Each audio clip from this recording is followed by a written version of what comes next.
plateforme web teenlabs.fr qui a des sujets autour de la collecte de données de mineurs, par exemple, et de la législation autour des billetteries. Je m'entends. Il y a quelqu'un je crois Ouais. que c'est Vincent qui a pas coupé son micro. Je sais pas, ça fait un peu d'écho chez moi Non? aussi. Ah, il a l'air d'avoir des écouteurs, je sais pas. Du coup, oui, voilà, enfin, législation autour des données de mineurs et de la billetterie potentiellement, sachant que là, je suis en train de réfléchir à des modèles plus d'affiliation que de distribution de billets, mais bon, voilà, c'est un peu mes gros thèmes côté droit. Ok, bon, on ouvrira sur vos différentes problématiques à la fin. Je vais expliquer mes différentes méthodes. Et Élise, Oui, bah bonjour, moi du coup c'est Elise. Je suis encore étudiante je suis en master 2 et j'ai rejoint la Why Not depuis pas longtemps. Donc voilà, je travaille chez Bouygues Télécom actuellement et moi j'ai un projet d'application. Voilà. en Master 2 de quoi? En master 2 dans le marketing. Je suis au CFA Codis en partenariat avec l'ICD du coup. Ok, Voilà. bon, alors, il y a un chat. Bonsoir, d'accord. Alors, je vais vous partager un PowerPoint. Je vais essayer de pas vous faire ce qu'on appelle la mort par le PowerPoint. Mais si par hasard je suis trop chiant, je sais pas, faudrait qu'on ait un code. Je Chaud. me On vous disais, fera des je vais aller un consignes. peu vite. Je vais Il n'y a essayer pas de. d'automate virtuel. On m'a toujours dit, quand on a peur de faire chiant, faut faire rapide. Comme ça, c'est chiant pendant moins longtemps. Alors, je me présente d'abord, même s'il y en a quelques-uns qui me connaissent, que vous sachiez un peu qui parle et un peu de quelle posture je parle. Donc, je m'appelle Adrien Deuilly, j'ai un master en droit et en finance. Comme je disais, j'aime bien les trucs chiants, mais utiles. Je suis pas juriste, je suis pas financier, je suis entrepreneur, donc c'est mon métier. Mon approche du droit et de la finance, c'est une approche d'entrepreneur. C'est comment faire des choses nouvelles, comment créer des boîtes. Et donc, j'ai cette approche-là. Donc, je suis pas là en tant qu'avocat ou que consultant juridique.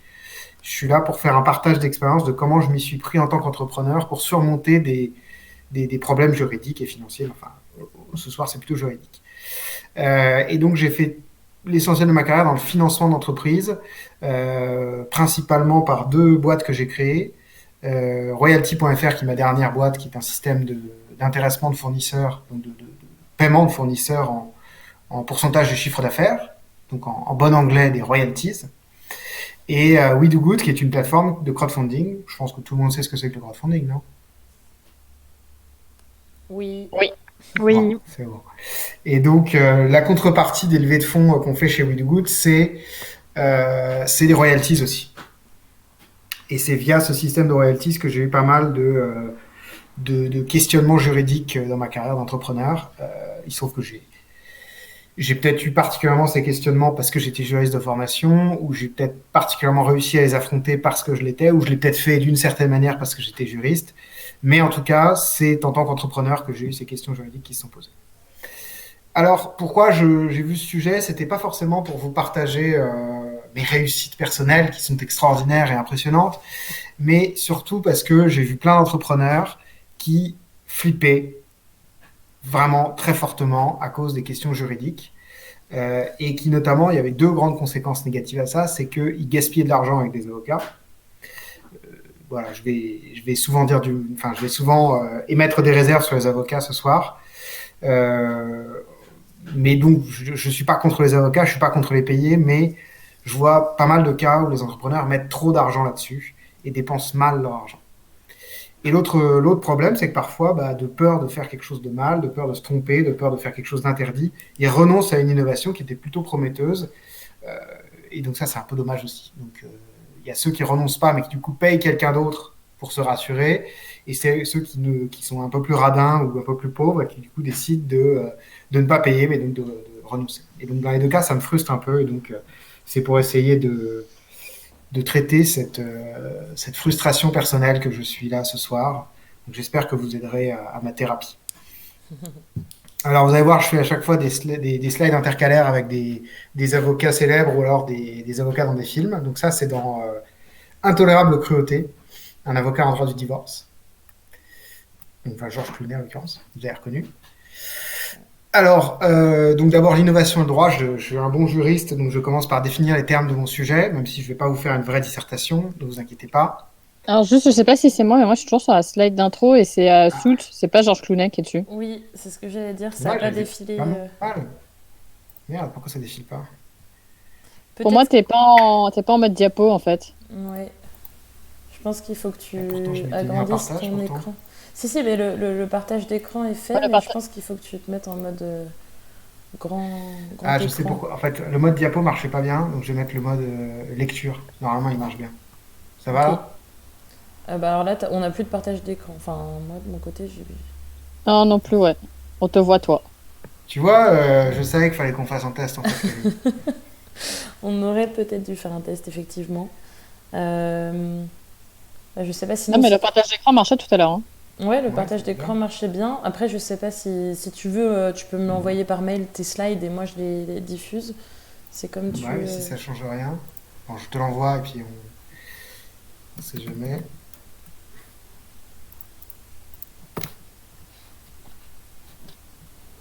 Les aléas du direct. On va appeler ça slide Clooney. Hop. Ouais, on avait dit que ce serait les aléas du direct.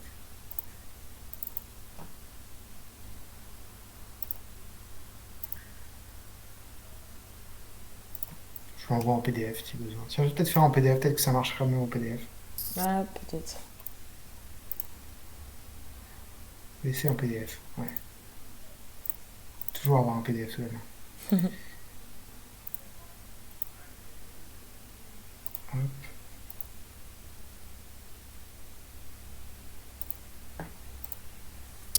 Stop sharing. On va y arriver.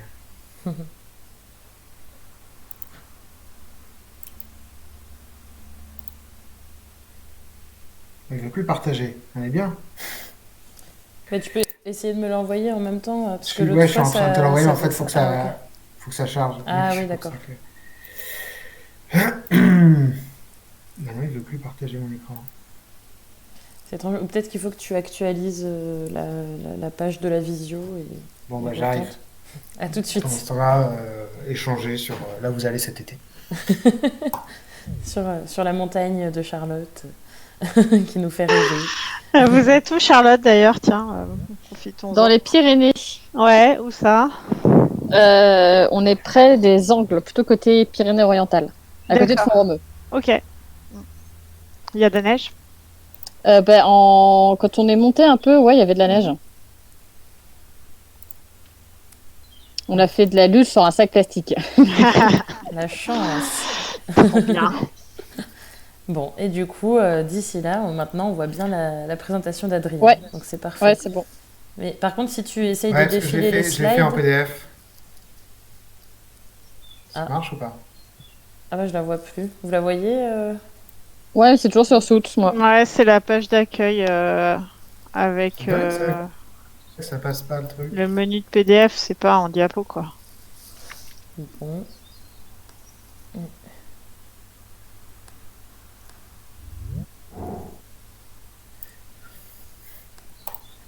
Hop, je t'envoie, Camille, c'est parti, le message est parti. Ok. Bon, j'espère que ça marchera mieux avec moi, parce que je dis ça, mais il est possible que ça fasse exactement la même chose.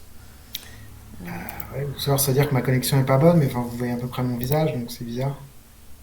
Hmm. Bah, ça me marque que ta connexion est pas bonne, mais ça me marque aussi que ma connexion est pas bonne. Donc, on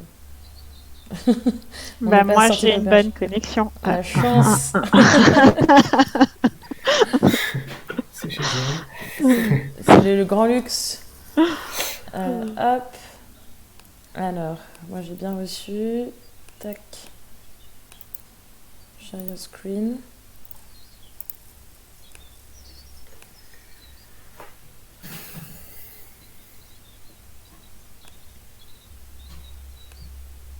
Est-ce que vous voyez l'écran? T'as mis Oui, du coup. Attends, la c'est pas, page pardon, d'accueil. je me suis trompé, c'est pas le bon le PDF. Si c'est le Ah PDF bon? que t'as ouvert. Ouais, c'est le PDF. Ouais, ouais, c'est pas la bonne version en fait. Donc, si Ok. tu veux, tu peux refaire un PDF à partir de celui-là. Mais, Euh, à partir du PowerPoint. du PowerPoint. Ok, bon, sinon je vais l'ouvrir. Parce que j'ai supprimé des slides pour faire plus rapide. Ok. Hop. Alors, il est en train de s'ouvrir. Excusez-moi pour l'attente. Hop. Et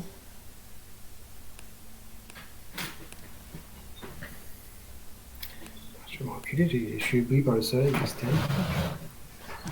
cette fois-ci, c'est bon.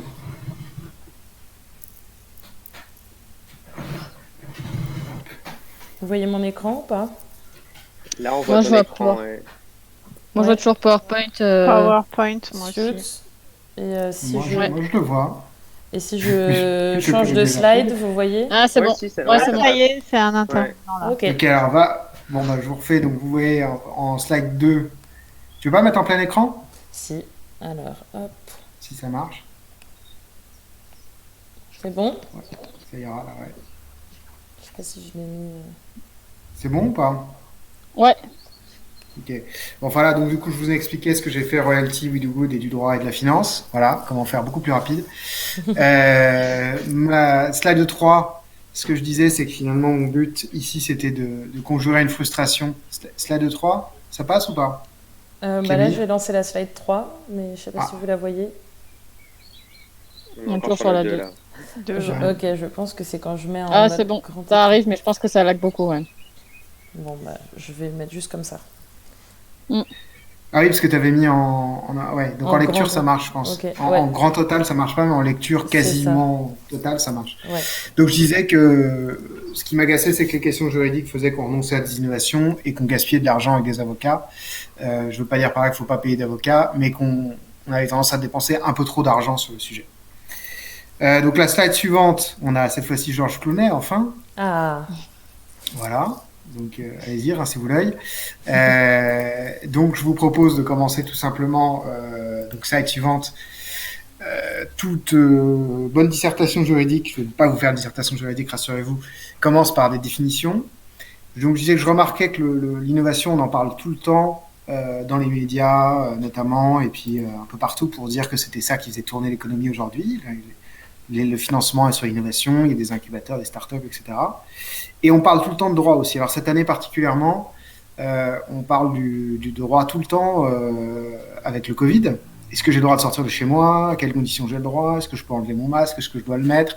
Tout ça, c'est des questions juridiques en fait. C'est du droit, c'est de la loi au sens large.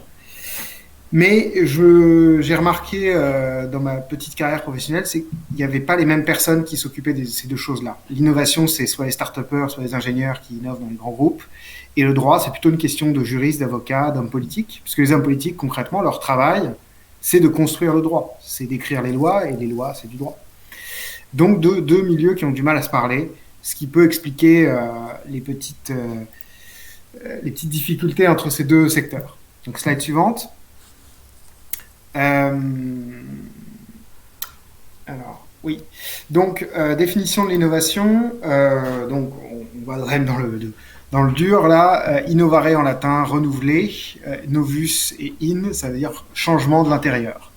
Donc, c'est un processus qui renouvelle le monde, en quelque sorte. Alors, petite remarque aussi, novation et innovation, c'est des termes juridiques aussi, puisque une novation, c'est quand une obligation change de nature. Comme quoi, le droit n'ignore pas complètement l'innovation. Alors, je ne sais pas si vous êtes tous familiers avec les différentes catégories d'innovation, produits, services, procédés. Il y a quelqu'un qui ne connaît pas ça ou pas? Moi, quand tu le dis, ça me semble logique, mais je ne saurais pas l'expliquer par moi-même, par exemple. Tu vois. Bon, bah, je vais faire un petit rappel là-dessus alors. L'innovation de produit, c'est quand vous faites un nouveau produit, c'est-à-dire une nouvelle chose, mais qui sert à faire une utilité qui existait déjà avant. Typiquement, le train, c'était une innovation de produit par rapport à la diligence. L'avion, c'est une innovation de produit, c'est un nouveau moyen de transport. L'ampoule, c'est une innovation de produit par rapport à la chandelle. On fait la même chose, c'est-à-dire qu'on éclaire pour l'ampoule, mais on le fait mieux. C'est plus pratique, c'est moins cher, en général, c'est plutôt plus pratique, plus rapide, plus puissant, quoi. L'innovation de service, on parle aussi d'une notion un peu similaire qui est l'innovation d'usage. Là, en fait, l'idée, c'est que vous faites quelque chose qui change les comportements des gens. Donc ça, l'un des très bons exemples, c'est tout ce qu'on appelle l'économie collaborative. Donc Airbnb, par exemple. Technologiquement, Airbnb, il y a zéro innovation. Il n'y a pas de nouvelle technologie derrière Airbnb au début de l'histoire, et maintenant toujours pas. Ce qui est innovant chez Airbnb, c'est le fait que chacun puisse facilement louer à quelqu'un à l'autre bout du monde son appartement ou aller chez quelqu'un qu'on ne connaît pas et qui est un particulier. C'est ça l'innovation chez Airbnb. Et la troisième innovation sur laquelle j'insiste, parce que l'organisation du business model, je pense que c'est abstrait et c'est en même temps assez clair pour tout le monde, c'est l'innovation de procédé.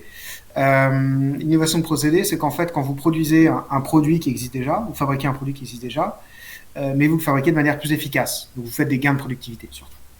Donc ça, c'est le Fordisme, le Taylorisme, le Toyotisme. Tous ces trucs-là, c'est des innovations de procédé. Donc slide suivante. De l'autre côté, le droit. Alors ça, je pense que vous avez sûrement des notions à peu près vagues de ce que c'est que le droit. Je vous ai mis ici la définition du Larousse, j'ai même mis le lien en bas à gauche. Donc le droit, c'est l'ensemble des règles qui régissent les rapports des membres d'une même société.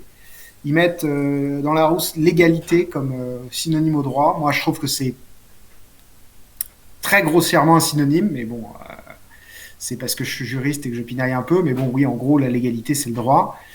Et l'autre définition que j'ai mis en dessous, c'est avoir le droit. Possibilité, permission donnée à quelqu'un par une autorité quelconque de faire quelque chose. Donc c'est comme quand je disais, est-ce que j'ai le droit de sortir, est-ce que j'ai le droit de porter le masque ou de ne pas le porter, ça c'est avoir le droit. Donc on a deux définitions du droit. Il y a le droit en général, qui est les règles en fait, et il y a avoir le droit, qui est est-ce que j'ai une prérogative, est-ce que je peux faire quelque chose, est-ce que j'ai l'autorisation de faire quelque chose. J'ai mis quatre, je vous la fais très très vulgarisateur, hein, mais j'ai mis quatre grandes choses que font les lois. Elles interdisent ou elles autorisent, elles organisent, elles interprètent et elles suppléent aux volontés. Donc suppléer aux volontés, je reviendrai dessus derrière, mais c'est une notion qui n'est pas très connue et je pense qu'elle est assez intéressante à connaître pour mieux interpréter les lois quand on les lit. Et c'est un truc que je vous donne, comment être un juriste sans avoir fait une école de droit, enfin sans avoir fait une fac de droit. Il faut connaître ce genre de petites notions. Je finis cette slide en disant le droit c'est la loi plus les contrats, c'est pour ça que l'égalité je tique un peu parce qu'il y a des choses juridiques qui ne sont pas dans le cadre de la légalité, qui sont des aspects techniques qui sont liés au contrat et donc prendre un juriste, ça, la plupart du temps c'est pas disons que c'est pas exclusivement pour s'assurer qu'on fait quelque chose qui est autorisé et qu'on le fait de manière autorisée, mais c'est aussi pour faire des choses pertinentes sur le plan de la mécanique du contrat. Et donc, les juristes, la plupart des recours des juristes, c'est pour faire des contrats. Donc, les avocats, on les prend pour rédiger un contrat. Les notaires, c'est pour rédiger des contrats de mariage. Les successions, c'est une sorte de contrat. Enfin, les testaments. Les contrats, enfin, l'achat d'une maison, c'est un contrat. Donc, la plupart du temps, quand on va avoir un juriste, c'est pour faire un contrat. Alors, certes, on veut faire un contrat légal, mais on veut aussi faire un contrat qui tient la route. Si vous avez des questions, vous m'interrompez quand vous voulez, bien sûr. Si ce que je dis est du chinois. Pas de questions. Slide suivante, du coup. Donc, je vous propose déjà quelques petites notions qui vous seront utiles, je pense, pour essayer de vous y retrouver dans les aspects juridiques quand vous aurez à aborder un problème juridique que vous ne connaissez pas bien. Est-ce que quelqu'un sait ce que c'est que les sources du droit, par exemple? Est-ce que c'est une notion qui parle à quelqu'un ici? Personne? Pas du tout. Non. Pas du tout. Bah, enfin, ouais, je sais pas, j'aurais dit justement le Parlement avec le fait d'écrire les lois et tout ça, mais je sais pas si c'est ça. C'est pas mal. J'aurais- C'est pas mal, ouais. Ouais, J'ai quelqu'un. l'impression que tu as les lois, la constitution, la jurisprudence, des choses comme ça. Voilà. qui Les se codes retrouvent civils, un peu- dans les codes. Ouais, pas mal. C'est à peu près ça. Alors, en fait, il y a quatre grandes sources de droit. Je vais pas vous les détailler en long, large et en travers. Je vais juste vous les expliquer en deux mots. La première grande source du droit, c'est la loi. Donc, je vous ai dit l'égalité, c'est plus ou moins un synonyme, mais j'ai beaucoup insisté sur le plus ou moins parce que c'est qu'une des quatre sources. Donc, la loi, c'est quand une règle est écrite et qu'elle est édictée, donc proclamée, publiée, promulguée, on dit d'ailleurs, par l'autorité politique qui a le pouvoir sur un territoire et sur un peuple. Et donc, en général, c'est l'État, mais d'une manière un peu plus large, ça peut être une commune, une région, un département. Par exemple, au sens large de règles publiques comme ça, un arrêté municipal, un arrêté préfectoral, c'est une sorte de loi. Et donc, c'est dès qu'une loi est écrite et promulguée par l'autorité qui peut la promulguer, c'est une loi au sens large. Et après, la loi au sens restreint, c'est quand elle est votée par le Parlement. en France. En France depuis la Révolution. Avant, les rois pouvaient faire les lois. Mais pour l'instant, c'est que le Parlement. Ça, c'est la loi au sens restreint. Et la loi au sens large, c'est toutes les règles écrites. Première source. Et donc, du coup, la source pour trouver cette règle-là, je vous la donne comme ça. Ça, c'est la source principale. Si vous devez en retenir qu'une seule, c'est celle-là, c'est la loi au sens large. Si vous voulez trouver les lois en France, vous avez un site internet qui s'appelle Légifrance, donc législatif, loi, France, et qui est un site public, édité par l'État, et qui recense, alors pas toutes les lois, parce que je pense que c'est absolument impossible de savoir toutes les lois qui sont en vigueur en France, mais qui recense la plupart des lois courantes, et quand je dis la plupart, c'est 90%, 95%, je pense. Et notamment tous les codes. Parce qu'il y a des lois qui sont dans les codes et des lois qui ne sont pas dans les codes. Mais en France, on a tendance à de plus en plus mettre les lois dans les codes, donc il n'y a pratiquement plus de nouvelles lois qui ne sont pas dans un code. C'est clair tout ce que je raconte ou alors c'est complètement du chinois? Non, c'est bon? Ouais, c'est bon. Ouais, c'est bon. Ok, donc la deuxième source de droit, la deuxième vraie source de droit, c'est la coutume. Alors je ne vais pas vous embêter très longtemps avec la coutume, mais la coutume c'est un truc qui est qui a un peu disparu aujourd'hui en France, il en reste un tout petit peu. C'est une vraie source de droit au même niveau que la loi, c'est-à-dire que c'est quand les gens ont pris l'habitude d'agir d'une certaine manière, ils agissent de cette manière, ce qui fait que ça leur semble tellement évident qu'il faut agir comme ça que ça devient obligatoire de manière un peu implicite. Si on peut prouver qu'il y a cette habitude qui est tellement ancrée dans les usages, ça devient une obligation au même sens qu'une loi. Mais c'est aujourd'hui en droit français très très rare de trouver des exemples d'usages comme ça.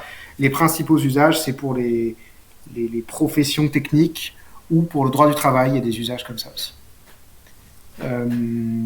Mais bon, voilà. Passons, c'est compliqué d'aller chercher des coutumes, donc je vous le dis pour votre culture personnelle. Troisième source, c'est la jurisprudence. La jurisprudence, c'est les décisions de justice qui interprètent les lois. Donc normalement en France, il n'y a pas de jurisprudence sans loi. Une jurisprudence, un juge n'a pas le droit de dire une chose sans la loi, il doit toujours se baser sur une loi ou sur une coutume et l'interpréter. Il n'a pas le droit d'édicter une nouvelle règle. Les anglo-saxons, ils ont le droit. Nous, théoriquement, il n'y a pas le droit. Théoriquement, parce qu'en pratique, un peu plus compliqué que ça. Je vous la fais courte, mais c'est la première dissertation qu'on vous donne en fac de droit, la jurisprudence. Mais du coup, franchement, si vous avez des questions juridiques, déjà, cherchez les lois et vous embêtez pas trop sur les jurisprudences.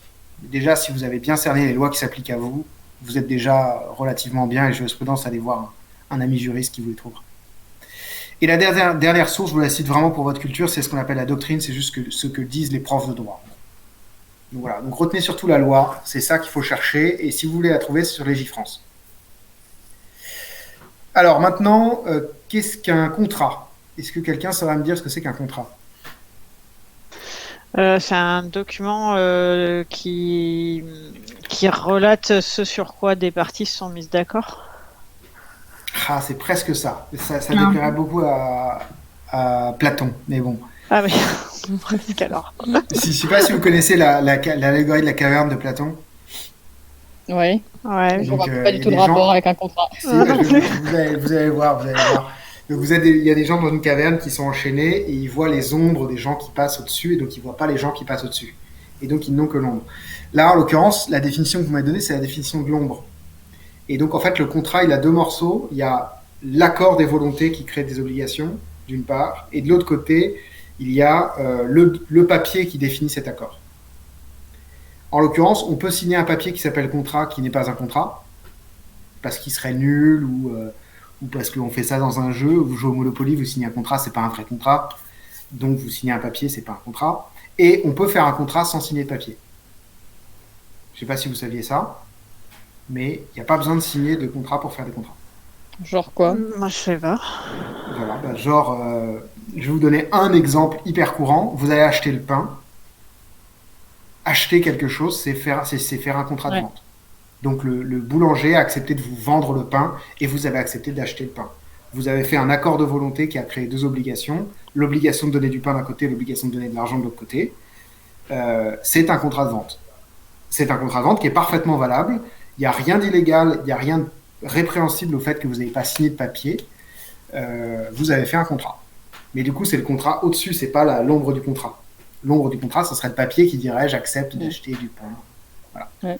Et d'ailleurs, c'est Ça me fait penser, micro-aparté, à la comparaison qui a été faite justement avec tous les cookies qu'on nous demande d'accepter quand on va sur n'importe quel site internet. Et on nous dit, mais quand je rentre chez un fleuriste, jamais j'ai à signer un contrat de 15 pages écrit en police 12 qui me donne, ou dans lequel je donne l'autorisation de prendre toutes mes données personnelles. Voilà, c'était le... Non, c'est vrai. C'est une des grandes différences entre le monde des boutiques où il y a beaucoup d'implicites et le monde du web où en fait les aspects contractuels d'utilisation du lieu, où vous trouvez le lieu qui est le site internet, qui peuvent pas être implicites et on a de l'explicite, mais c'est du demi-explicite parce que finalement, au sens, on pourrait faire de la sociologie là-dessus, mais c'est un demi-contrat au sens psychologique. Vous n'avez pas l'impression de signer un contrat quand vous dites OK. Mais en fait, vous avez signé un contrat. Hein. Vous avez accepté que les gens utilisent vos données d'une certaine manière. C'est un accord de volonté entre ce qu'ils vous proposaient et ce que vous avez accepté. Donc les conditions générales d'utilisation, les cookies, l'utilisation de vos données personnelles pour les RGPD, tout ça, c'est des contrats, hein, au sens le plus général du terme. Ouais. Voilà, donc un contrat, c'est juste un accord de volonté qui crée des obligations d'un côté, de l'autre côté ou des deux côtés. Quand il y a des obligations des deux côtés et qu'elles sont réciproques, on appelle ça un contrat synagmatique, et la plupart des contrats intéressants sont comme ça, donc avec des obligations qui sont réciproques. Ce qui est intéressant quand vous avez des obligations réciproques, je vous donne le tips, là ça vous sera sûrement très utile. Si vous avez des obligations qui sont réciproques, c'est-à-dire qui sont liées l'une à l'autre, si la partie d'en face n'exécute pas son obligation, vous avez le droit, sans aller devant un juge, de ne pas exécuter la vôtre. Si par exemple, si le boulanger ne vous donne pas le pain, vous avez le droit de ne pas le payer. Mais ça, ok, sur le boulanger, c'est facile à comprendre, mais du coup, après, ça veut dire qu'il faut que chacun puisse justifier de ce qu'il a fait, pas fait. Ouais, ça c'est une question de preuve. Le problème du ça. droit, c'est que du coup, c'est bien d'être dans son droit, mais si on n'est pas capable de prouver ce qu'on a, on est comme si on n'était pas dans son droit. Quoi. Ouais. Bon, allez, on va rentrer dans les trucs un peu plus marrants, enfin un peu plus, un peu plus techniques. Alors, les lois supplétives de volonté versus les lois d'ordre public, ça, c'est un truc que je voulais vous donner parce que c'est une notion que j'ai appris en droit et je me suis aperçu que peu de gens connaissaient ça. Et c'est quand même assez utile quand on lit les lois de savoir à quelle loi on a affaire. Vous avez un paquet de lois, mais je ne connais pas le pourcentage, mais un très très grand nombre de lois, notamment dans le Code civil, qui sont des lois supplétives de volonté. Supplétives de volonté, ça veut dire qu'elles suppléent à la volonté, c'est-à-dire qu'elles s'appliquent à défaut de votre volonté. Donc elles ne sont pas obligatoires. Elle s'applique si vous dites rien. Je vais essayer de vous donner un exemple intéressant. Je ne sais pas s'il y a des gens qui sont mariés ici. Est-ce qu'il y a quelqu'un qui est marié? Ouais, moi. Félicitations. Merci. Est-ce que vous avez fait un contrat de mariage? Non. Voilà. Donc du coup, quand on ne fait pas de contrat de mariage, il y a une loi supplétive de volonté dans le Code civil qui s'applique, qui dit les époux vivront selon le régime de la communauté réduite aux acquêts. Ça doit vous dire quelque chose, normalement vous l'avez entendu le jour de votre mariage. Ça veut dire, les acquêts, c'est ce qu'on a acquis, qu'on a gagné pendant son mariage, et donc ça veut dire que votre communauté de biens se réduit à tout ce que vous avez acquis pendant votre mariage. Ce que vous avez acquis avant votre mariage, c'est à l'épouse ou à l'époux, selon. Ce qui est hérité, donc c'est pareil, c'est les acquis de la famille, donc du coup c'est avant le mariage, donc c'est pareil, c'est à l'époux ou à l'épouse. Mais ce que vous avez acquis pendant le mariage, c'est à tous les deux. Moite-moite. À partager si vous vous séparez, mais c'est à tous les deux. Ça, c'est par défaut, si vous ne faites pas de contrat de mariage. Si vous faites un contrat de mariage, vous exprimez votre volonté. Donc, on n'a plus besoin de suppléer à cette volonté. Et donc, du coup, vous pouvez dire, je vais faire autrement. Après, on ne peut pas faire n'importe quoi, mais on peut dire, je n'appliquerai pas le code civil sur ce point-là, je vais appliquer autre chose, qui est ce qu'on appelle la séparation de biens, par exemple, ou la communauté universelle, qui sont donc soit il n'y a rien en commun, soit il y a tout en commun. Voilà, donc c'est supplétif de volonté. À défaut que vous écrivez un truc, on fait ça. Et donc quand vous lisez des lois, il faut essayer de deviner, de comprendre ce que la loi dit. Est-ce que la loi veut dire que ça s'applique toujours, même si je ne suis pas d'accord, ou est-ce que ça s'applique à défaut, parce que je suis silencieux, quoi, parce que je n'ai pas exprimé de volonté particulière, notamment parce que je n'ai pas fait de contrat. C'est bien clair ou pas ça? Ouais. C'est bon? Ok. Donc ça, c'est assez utile à comprendre parce que du coup, ça vous change beaucoup de choses. Parce que parfois, on se dit, ah merde, j'ai pas le droit de faire ça. Et puis vous avez un juriste qui lit la loi et qui dit, bah non, c'est là, supplétif de volonté. Donc en fait, ça veut juste dire que ça se passera comme ça, par défaut. Et dernier point, le droit pénal, parce que en préparant aujourd'hui, j'ai présenté ça à une amie qui a jamais fait d'études de droit et elle m'a dit, mais moi je comprends rien, c'est quoi le droit pénal? Du coup, je vous réexplique ce que c'est parce que je pense que c'est pas inintéressant. Et je voulais séparer par rapport au dommage d'intérêt parce que c'est deux notions qui vont souvent ensemble. Donc le droit pénal, c'est le droit des peines. Donc peine, punition. C'est le droit des punitions pour ce qui est interdit. Donc il y a des choses qu'on n'a pas le droit de faire dans le monde. Il n'y a rien qui est le droit pénal depuis un Italien excellent qui s'appelle Beccaria. On n'a pas le droit de punir les gens pour quelque chose qui n'est pas officiellement interdit. Et comprenez bien ça, c'est hyper important. Je trouve que c'est hyper dommage qu'on n'apprenne pas ça aux lycéens, par exemple. Mais donc, tout ce qui n'est pas interdit est autorisé. Donc s'il n'y a pas un texte avec marqué ça c'est interdit, alors c'est que vous avez le droit de le faire. En revanche, s'il y a un texte avec marqué ça c'est interdit, ce texte il doit être précis et il doit dire c'est interdit et si vous l'avez fait, voilà la punition. C'est 2 ans de prison, c'est 50 000 euros d'amende, c'est ça. Donc c'est ça le droit pénal, c'est le droit des punitions pour les choses qui sont interdites. Donc quand on vous dit ça, attention c'est du pénal, c'est attention il y a une vraie punition qui peut arriver, vous pouvez aller en prison, vous pouvez avoir une amende ou des choses comme ça. Les dommages d'intérêt, on les associe souvent aux punitions parce que l'une des punitions courantes, c'est les amendes. Donc vous faites un excès de vitesse, l'État vous demande 130 euros ou je ne sais plus combien, ça dépend de l'excès de vitesse. Donc vous payez 130 euros à l'État. Donc du coup, les dommages d'intérêt, on paye de l'argent aussi, donc on a tendance à les confondre avec les amendes. Les dommages d'intérêt, c'est très différent. On peut très bien faire un truc qui n'est pas du pénal, qui n'est pas interdit, mais où on a cassé quelque chose. Donc vous allez chez un ami, vous cassez un vase, vous lui remboursez son vase. Quand vous lui remboursez son vase, c'est des dommages-intérêts. En fait. Vous faisiez des dommages-intérêts sans le savoir.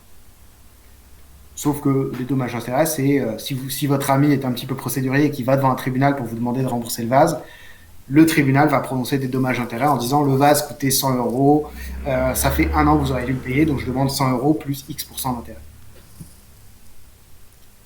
C'est bon, c'est clair là-dessus? Ouais. Ouais. Ok. Bon, c'était des petites notions que je vous proposais de voir un peu en amont parce que je pense qu'elles sont assez utiles à connaître. On peut passer au dernier slide de mon introduction avant d'aller vraiment dans le très concret qui va être plus rapide. C'est que l'opposition, selon moi, entre le droit et l'innovation, c'est que le droit, c'est l'innovation, c'est du mouvement, ça essaie de tout changer, et que le droit, il est conservateur, il est là pour maintenir un ordre. Donc c'est normal que le droit soit un frein à l'innovation. Et donc, ça m'amène à mon plan qui est le slide suivant, qui est de regarder ensemble les 5 freins juridiques à l'innovation et comment les surmonter. Et je vous ai mis une petite tête de Gandhi, parce que Gandhi était un avocat et qu'il a passé sa vie à jouer avec les limites du droit et notamment à enfreindre plus ou moins explicitement des règles du droit anglais en Inde et en Afrique du Sud. Et donc je pense que ce serait une très bonne inspiration pour tout innovateur, toute personne qui veut faire la révolution. Voilà. Donc, slide suivante, les 5 freins juridiques à l'innovation. Alors, je vous en propose 5. J'espère que vous avez déjà entendu les différentes expressions qui sont dedans. Le premier, c'est le vide juridique, qui va nous prendre un peu de temps parce que c'est une notion qui n'est pas forcément très claire pour tout le monde. Le deuxième, c'est l'interdiction pure et simple, quand vous n'avez pas le droit de faire ce que vous voulez faire. Ensuite, il y a l'absence de contrat. Vous avez le droit de faire ce que vous voulez faire. La loi est à peu près claire, mais vous n'avez pas le contrat qu'il faut pour l'organiser. L'avant-dernier, c'est quand on doit choisir un statut qui est régulé par la DGCCRF, par l'autorité des marchés financiers, par, je sais pas, le ministère de la Santé, l'éducation, etc. Vous avez des statuts régulés. Comment on choisit son statut? Est-ce qu'on choisit de prendre un statut? Et enfin, comment on gère les régulateurs, donc tous les gens que j'ai cités juste avant. Donc, slide suivante. Alors, le vide juridique, je pense que tout le monde a déjà entendu cette expression dans vide juridique. Ouais. Est-ce que quelqu'un pourrait me proposer une définition de ce que c'est? Bah, quand il y a un cas qui se présente et que il n'y a pas de précision dans la loi qui parle de ce cas spécifique et des règles qui s'appliquent. Alors, ça, c'est de fait, c'est comme ça que les gens voient le vide juridique. C'est pas tout à fait ça, à mon avis, quand même. Ce serait quand il y a un cas qui se présente et qu'il n'y a aucune règle qui s'applique. Mais c'est pas que la règle n'est pas explicitement prévue, c'est qu'il n'y a aucune règle explicitement ou implicitement prévue, à mon avis, le vrai vide juridique. Mais la définition est pas mal parce que, en effet, couramment, les gens ont tendance à penser que le vide juridique, c'est s'il n'y a pas mis exactement le cas dans lequel je suis, alors il n'y a aucune loi, il n'y a aucune règle. En fait, si, il y a quand même des règles un peu générales qui s'appliquent. qui s'applique un peu à tous les cas. Et donc, c'est très rare d'avoir des vrais vides juridiques. Mais presque, hein, à 90% bon.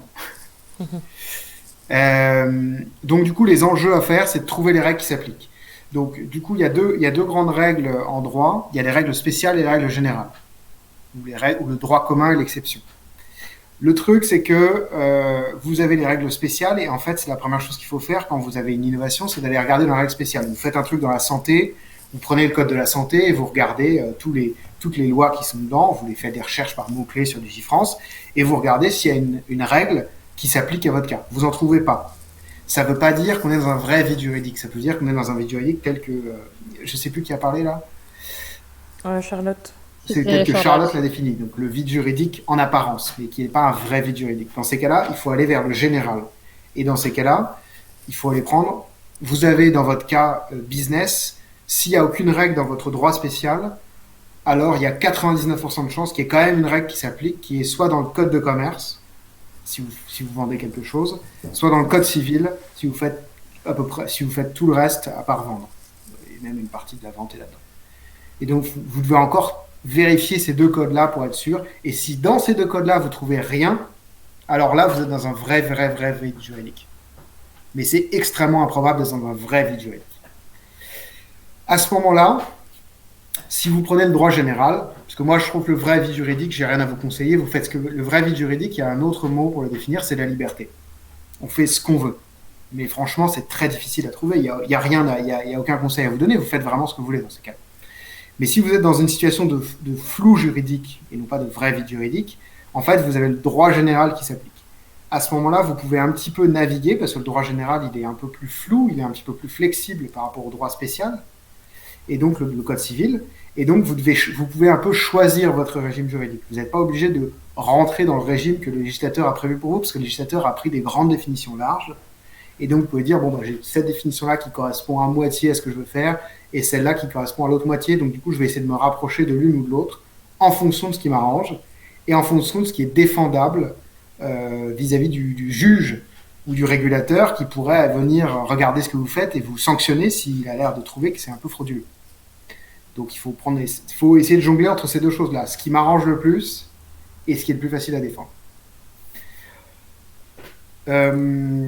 La petite dernière solution que je vous ai mis à la fin, c'est qu'il faut discuter avec le régulateur. Quand vous avez un gendarme, un régulateur, la direction des fraudes, l'autorité des marchés financiers, l'éducation nationale, la jeunesse et les sports, enfin peu importe qui s'applique à vous, qui doit vous contrôler, quand vous avez un doute sur la légalité d'une chose, parce que c'est dans le flou juridique ou le vide juridique, allez discuter avec lui.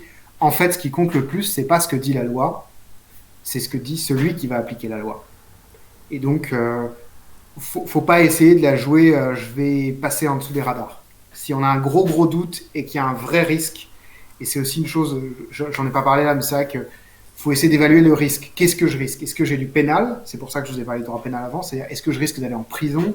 Est-ce que je risque de juste fermer mon activité, ce qui est chiant, mais ce qui ne porte pas à graves conséquences pour votre vie personnelle? Est-ce que je risque une grosse amende, une petite amende? Donc regardez sur ce que vous risquez. Si le risque est très élevé,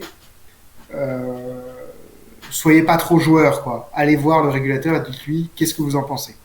Je sais pas si certains d'entre vous ont déjà vu un match de rugby. Non, vous n'êtes pas du Sud-Ouest, donc vous n'avez pas regardé le rugby. On a regardé d'un œil, quoi. Ouais, de loin encore. On regarde les joueurs, mais on regarde pas le jeu. Ah, c'est beau ça. Surtout maintenant, ouais. Alors, vous avez regardé une grosse différence entre le rugby et le foot, c'est que au foot, l'arbitre, il parle, il siffle quand il y a une faute. Au rugby, quand il y a une faute, il siffle pas toujours. Parfois, il dit hey, arrête, là, t'es hors jeu, retourne dans ton camp. Là, attention, je te vois, arrête. Et donc, il prévient avant de sanctionner. Il donne l'opportunité d'arrêter de faire quelque chose d'illégal. La plupart des régulateurs en France, notamment l'autorité des marchés financiers que je connais assez bien, ils sont comme ça. L'autorité de contrôle prudentiel pour les banques, ils sont comme ça aussi. La jeunesse et les sports, ils sont peut-être moins compréhensifs, mais la plupart du temps, quand on vient les voir en disant là, ce que je fais, est-ce que c'est légal? Ils vont pas vous dire ah non, c'est illégal, d'ailleurs je vous fous en prison. Non, ils disent bah non, c'est illégal, arrêtez. Ou alors c'est illégal, mais ça peut être légal si vous faites ça. si vous changez ce petit truc-là. Dans ces cas-là, vous le changez, puis vous êtes dans la règle, et du coup, vous pouvez dormir sur vos 2 oreilles. Donc, allez leur parler. Oui, je vous ai mis un petit logo Uber en bas à droite, parce que, à mon sens, Uber, j'aurais pu le mettre dans quasiment tous les freins juridiques que j'ai mis. Comme souvent, c'est difficile de les classer. Mais je trouve qu'une grande partie du pari d'Uber, c'était de dire on est dans un flou juridique, donc on va lancer notre activité. Il y aura une clarification juridique un jour qui viendra dire Uber c'est interdit ou Uber c'est autorisé. On fait le pari qu'on sera suffisamment en position de force vis-à-vis du marché, vis-à-vis des clients, pour que le législateur n'ose pas interdire notre activité, parce que du coup il y aura une fronde contre les députés. Et c'est vrai qu'au début d'Uber, on ne savait pas trop que c'était autorisé, mais il y avait un flou juridique. C'est-à-dire qu'on savait qu'ils ne pouvaient pas faire tout ce que faisaient les taxis, mais ils pouvaient faire une grande partie du truc où ce n'était pas explicitement interdit. Et donc, du coup, la mairie de Paris, le législateur, etc., les députés ne savaient pas trop s'il fallait qu'ils sanctionnent ou pas. Le temps que Uber fasse sa place, en fait, tout le monde s'est dit c'est vachement bien, il y a des taxis qui sont agréables, on peut payer en carte bleue, on sait combien on va payer. En fait, c'est quand même mieux que les taxis. Et donc, du coup, il y a plein de gens qui se sont dit non, mais c'est vachement mieux que les taxis. Et du coup, c'était plus possible de défendre un monopole absolu des taxis. Et donc, ils ont dû changer la loi pour sortir du flou juridique en faveur d'Uber. Alors après, Uber ne peut pas faire tout comme les taxis non plus. Mais ils peuvent faire l'essentiel de ce qu'ils veulent faire. Sauf si quelqu'un a une question, on peut faire le slide suivant. Deuxième point, le point auquel vous pensez probablement tous, c'est l'interdiction. Est-ce que j'ai le droit de faire Je vous ai mis en dessous vif dangereusement ou rentrer dans le rang. C'est à peu près, en effet, si on est dans l'extrême, l'alternative que vous avez quand vous êtes dans l'interdiction. Donc, soit vous allez un peu dans Uber et donc vous tentez de frôler les lignes, voire même de les passer, soit vous dites, bon, bah, en fait, j'ai pas le droit, donc je fais ce qu'on me dit. Je le formulerai plus précisément comme ça. En fait, on a rarement une loi qui interdit de faire le business qu'on veut faire. On a une loi qui interdit de faire l'une des manières de faire ce business, qui est peut-être la manière directe auquel on pensait spontanément, mais qui est rarement la seule manière de faire.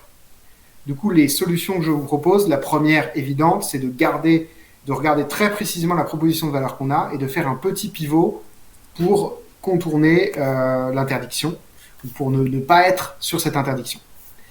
Le deuxième point, c'est que les lois, notamment les lois spéciales, tout le monde a bien compris ce que j'ai expliqué quand je dis loi spéciale et loi générale ou pas? La loi spéciale, c'est celle qui est liée à un secteur ou un code en particulier? Ouais, c'est à peu près ça. Qui s'applique à des cas très précis. Attendez, je vais rebouger mon bureau parce que le soleil bouge, me fait éblouir. Donc la plupart du temps, les lois spéciales, elles sont très précises en fait, et elles s'appliquent à des cas très très précis. Donc du coup, si vous la regardez très précisément, vous pouvez respecter. Il y a la lettre et l'esprit de la loi, et la lettre parfois elle est très très précise. Et donc, si vous regardez une loi et que vous dites bon, bah, en fait, si je respecte la lettre et que je respecte l'interdiction, je peux en fait faire grosso modo ce que je dis, ce que je veux faire, mais sans avoir trop de contraintes. Je vous donnerai un exemple à la fin avec le petit logo que j'ai mis en bas qui s'appelle Aria. Et on peut contourner l'interdiction en changeant vraiment, en changeant complètement son business model pour le coup, et en faisant un énorme pivot. Donc le gros risque, c'est que si on joue un peu trop avec la loi, on peut vraiment être sanctionné. Donc il faut faire attention avec ça. Je vous donne l'exemple d'Aria. Aria, c'est une société qui est une application. Vous pouvez aller voir sur Internet, c'est Hello Aria, le site. C'est une application qui permet à des indépendants d'avoir des avances de trésorerie pour rendre plus horizontal, enfin plus régulier leur rentrée d'argent. En se disant, bon, j'ai un mois où j'ai beaucoup d'argent qui rentre, un autre où j'ai moins d'argent. C'est bien que je puisse avoir la même quantité d'argent. Concrètement, ce que je suis en train de décrire, ça ressemble beaucoup à un emprunt. Un professionnel qui fait un emprunt, ça a un nom, c'est une banque. Le secteur le plus régulé en France, probablement avec l'agroalimentaire, c'est les banques. Donc c'est un énorme monopole, on ne peut pas du tout s'installer comme banque comme ça, il faut des fonds propres, il faut plein de règles. Donc du coup, Aria, ils font une activité qui est quand même très proche de la banque. Donc comment ils font pour faire une activité proche de la banque? Eh bien, ils avaient deux moyens de contourner l'interdiction. Moyen numéro 1, faire une proposition de valeur très proche de ce qu'ils voulaient faire, mais un produit qui n'est pas bancaire. Donc en l'occurrence, eux, ce qu'ils faisaient, c'est qu'ils prêtaient de l'argent comme un emprunt avec un taux d'intérêt. Et ils se sont dit, bon, bah, si on prête l'argent, mais qu'il est remboursé de manière irrégulière et qu'il n'y a pas de taux d'intérêt, on n'est pas vraiment sur un emprunt au sens bancaire. Donc, du coup, c'est un peu limite, mais a priori, on n'est pas une banque. Donc, en fait, ils ont changé leur produit, mais tout en ayant une proposition de valeur à peu près identique. Et la deuxième proposition qu'ils avaient, c'était, bah, en fait, on ne prête pas l'argent nous-mêmes, on le fait prêter par une banque. Et on est juste un intermédiaire entre la banque et la personne qui emprunte. Et la personne qui emprunte s'en rend peut-être même pas compte, puisqu'en fait, elle va sur l'application Aria, elle fait une demande d'emprunt, et l'argent lui arrive entre les mains. Et puis, il y a peut-être marqué un petit logo BNP Paribas en bas du contrat qu'il signe, mais comme il signe un peu vite, comme vous avez accepté vos cookies, il s'est même pas rendu compte qu'en fait, c'était BNP Paribas qui lui avait prêté au lieu d'Aria. Donc, c'était les deux possibilités qu'ils avaient. Et là-dessus, vous voyez que j'ai beaucoup employé le mot proposition de valeur. Aria, leur choix, ça a été finalement de faire BNP Paribas plutôt que de faire un contrat un peu customisé. Parce qu'en fait, ils se sont dit, sur le plan marketing, c'est plus facile à vendre et de dire, en fait, on est un intermédiaire d'une banque, et puis si vous voulez voir, bah, c'est simplement telle banque qui prête, que de faire un contrat un peu différent qui, du coup, demande d'expliquer, de faire de la pédagogie auprès de leurs clients pour que le client comprenne le contrat qu'on essaie de faire. Donc, souvent, les choix comme ça qu'on a à faire quand on a contourné ou à jouer avec les interdictions, franchement, mon opinion, c'est que c'est plutôt le marketing qui doit guider ces choix, plutôt que le juriste. Il faut faire le choix qui, sur le plan marketing, est le plus facile à défendre, à mon avis, la plupart du temps. Si on n'a pas de questions, on peut passer au slide suivant et à le troisième frein, qui est donc l'absence de contrat. Donc, comment on fait pour organiser des choses juridiques quand on n'a jamais organisé ces choses-là, et comment faire pour rédiger un nouveau contrat complètement innovant et complètement bizarre. Alors d'abord, je vais vous expliquer à quoi ça sert un contrat. Alors pour le coup, le contrat, le papier que vous signez, donc la définition que vous m'aviez donnée tout à l'heure. Le papier qu'on signe, à quoi ça sert de signer un papier? Après tout, quand vous allez chez le boulanger, vous signez pas de contrat. Vous dites au boulanger, tu me files du pain et je te file de l'argent, c'est tout. On n'a pas besoin de l'écrire. Donc en fait, l'objectif du contrat, c'est de se protéger de la mauvaise foi de ses partenaires. Le partenaire, il est plus ou moins honnête. Personne ici, personne dans le monde n'est toujours 100% honnête. On ment de temps en temps. Parfois, on essaie d'arnaquer les gens. Ça arrive à tout le monde. C'est comme ça. Il y a des gens plus ou moins honnêtes. Il y a des gens très malhonnêtes. Le but d'un contrat, c'est de se protéger contre la malhonnêteté des autres. Et si les autres le font, c'est de se protéger contre notre propre malhonnêteté. Et d'ailleurs, le but d'un contrat de mariage, au passage, c'est de se protéger contre le divorce, au départ, même s'il y a aussi le fait de se protéger contre la faillite de son conjoint si c'est un indépendant. Mais au départ, c'est de se protéger contre la mauvaise foi de son conjoint. Normalement, si tout va bien, on n'a pas besoin de faire les comptes. Donc c'est ça, c'est écrire des choses pour que ça ne s'oublie pas et se protéger contre la mauvaise foi future de son partenaire et de son client, de son fournisseur.